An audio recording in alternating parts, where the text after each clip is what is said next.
చూడా చక్కాని తల్లి చుక్కల్లో జాబిల్లి నవ్వుల్లో నాగా మల్లి నా తల్లి కల్పవల్లి మళ్ళీ జన్మంటూ ఉంటే లలితమ్మో ఓ తల్లి నీ సేవకి పుడతా మాయమ్మ తల్లి నీ సేవకి పుడతా మాయమ్మ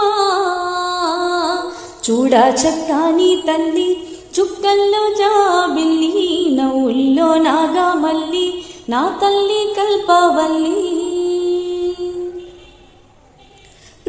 ప్రొద్దున్నే లేచి చన్నీళ్ళ స్నానము చేసి వడివడిగా అడుగులు వేసి అందాల గుడికి చేరి లలితమ్మకు మొక్కులు మొక్కి రాజన్నను అభిషేకించి బంగారు తల్లి నీకు కుంకుమ పూజలు చేసి మా పిల్ల పాప